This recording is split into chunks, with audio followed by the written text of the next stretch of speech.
মন্ত্ৰী অজন্তা নেওগ পৰিবস্ত সমাজৰ দিশে অবিৰত যাত্ৰা অসম চৰকাৰৰ আন এক প্ৰতিশ্ৰুতিৰ পূৰণৰ অৰ্থে আজি সোণাপুৰৰ ডিমৰীয়া উন্নয়ন খণ্ডৰ প্ৰেক্ষাগৃহত ৰেচন কাৰ্ড বিতৰণ অনুষ্ঠান অনুষ্ঠিত হয়।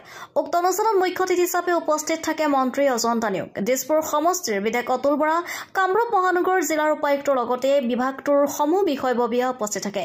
উক্ত অনুষ্ঠানত আনুষ্ঠানিকভাৱে ৬,৮৮৩ জন হিতাধিকাৰীক ৰেচন কাৰ্ড বিতৰণ কৰা হয়। News desk report Arunodoi Assam.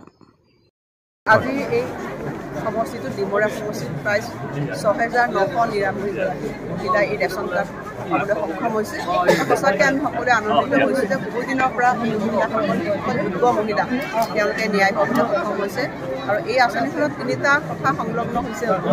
সেইটো হৈছে তেওঁলোকে যাৰ গেছ নাই উজ্জ্বলা গেছ তেওঁলোকে পাব, আৰু প্ৰধানমন্ত্ৰী আয়ুষ্মান কাৰ্ড আঁচনি আৰু মুখ্যমন্ত্ৰী আয়ুষ্মান অসম আঁচনি, এই দুয়োখন আঁচনিৰ জৰিয়তে ৫ লাখ টকাকৈ তেওঁলোকে চিকিৎসা ব্যয় সাহায্য তেওঁলোকে পাবলৈ সক্ষম হ'ব। আৰু দ্বিতীয়তে ইঞ্চুৰেঞ্চ কাভাৰেজ, কাৰোবাৰ ভৱিষ্যতে যদি কিবা দুৰ্ঘটনাগ্ৰস্ত হয় মৃত্যু হয় পৰিয়ালত ২ লাখ টকাকৈ পাবলৈ সক্ষম হ'ব। এটা অতি সুন্দৰ আঁচনি।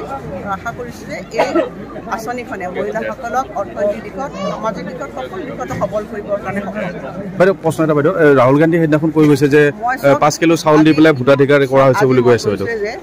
ইমান সুন্দৰ আঁচনি, বিশেষকৈ অসমৰ নিচিনা এখন ৰাজ্য য'ত ৪৩ লাখ লোক মানে বেনিফিট হৈছে, ১০ লাখ পৰিয়াল, গতিকে তাতকৈ তেওঁলোকে কি ক'ব? ৰাহুল গান্ধী ডাঙৰীয়াটো ইমানেই অন্যায়